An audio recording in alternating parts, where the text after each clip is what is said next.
and saying that that some things are shaykh only to this person's shayrish and neshama, some things are shaykh only to that person's shayrish and neshama. Each person has only his individual avodah, but he says that's not for us. That's only for the VM individual avodah. Today we're just supposed to be mekayim shulchan aruch. Today we're just supposed to be mekayim shulchan aruch. So that's what the gross is. That's what the gross is. But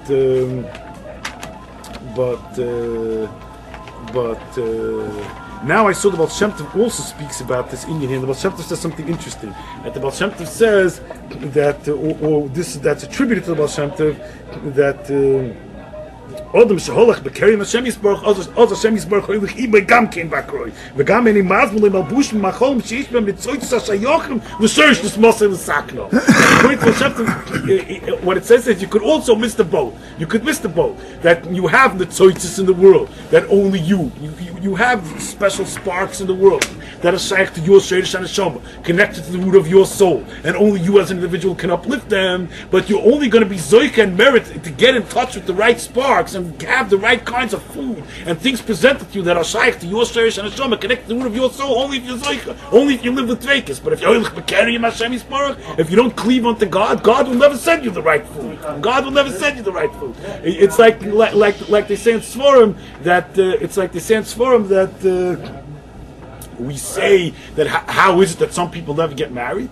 Or some people, sometimes the marriages don't work out. Don't we say Arbam Yen Kadim Tzias Avlad that Basker, the heavenly voice rings out 40 days before conception, that this one shall marry that one. There's such thing as a basherta. So how could it be that some people don't succeed in getting married or the marriages don't work out? So people say there's such a thing as a basherta, but sometimes a person is not zoicha to get his basherta. This is the one that was. This one is the one that was set aside for you. But if things get messed up in the spiritual pathways, you don't wind up with the one that's set aside for you. So it's the same way with the sparks. It's the same way with the netzoitzes. That there are certain netzoitzes that are shaykh to your shayrish and neshama, and there are certain netzoitzes, sparks, which only you can uplift, and that's your avodah, and that's your way of fulfilling your purpose in this world. But if you're hoilich bekerim Hashem Yisborach, is hoilich bekerim yitro. If you just take God lightly and you're not seeking God out and you're not cleaving unto God, then God is not so concerned about you either, and God is not going to arrange it that the right stuff that has the right sparks which are connected to your soul will come your way. They'll go somebody else's way. They'll go somebody else's way and they'll just get lost and you'll get lost too.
Now here it says Yakshav Kodim HaTfilah, that a person should think before he davens.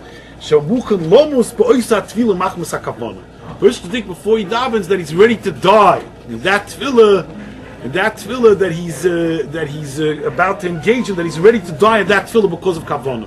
That he should be so much b'dveikis and so ecstatic. He should be so ecstatic with that tefillah that he should be so caught up in his kavana and his dveikis that he's ready to die out of kavana and dveikis from that daven.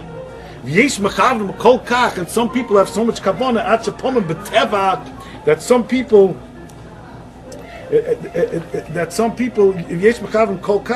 and some people they have kavanah so strong. They have kavanah so strong that there's so much in dveikis, they cleave so much onto God when they're davening. That according to the law.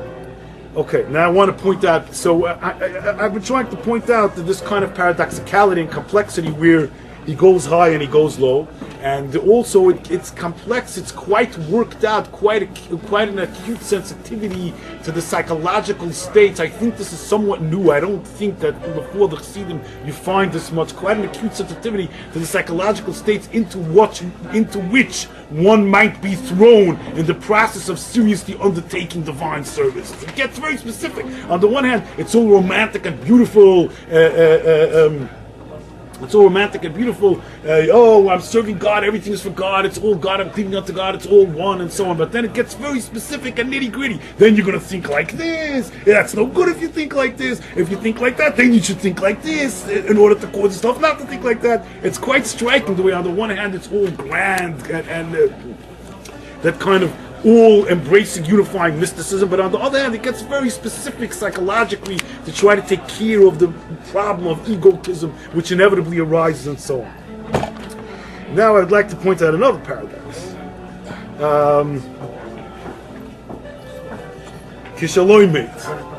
When a person learns Torah, when a person learns Torah time and again, during the time when he's learning Torah, he needs to rest a little, stop learning, rest a little, take a little time off from learning during the learning, every so often. He has to take off a little time from learning in order to cleave unto God. Even though in the time of learning, even though in the time of learning it's impossible to be dovek in God, because you need to think about the Gemara. When you're learning the Gemara, you need to think about the Gemara. You can't think about God when you're learning the Gemara. Even though in the time of learning it's impossible to cleave unto God. You still need to learn. You still need to learn, even though it's impossible to cleave unto God during the time when you're learning. And the Torah beautifies his soul.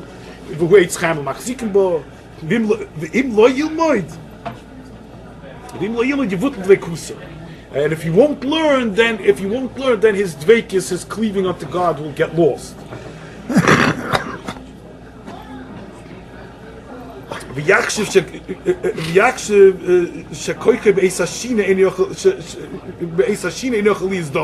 He should think that when he's sleeping also, he can't cleave unto God, he can't think about God when he's sleeping. And also when he falls into a low, mundane state of mind.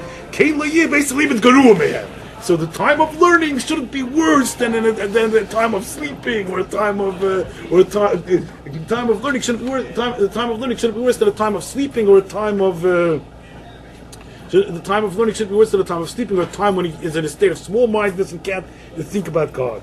But he needs, time and again, while he's learning, to stop learning for a while here and there, in order to think that I'm learning for God, and bring it back to God and cleave unto God. So again, this whole thing is shot through with paradox from a traditional point of view.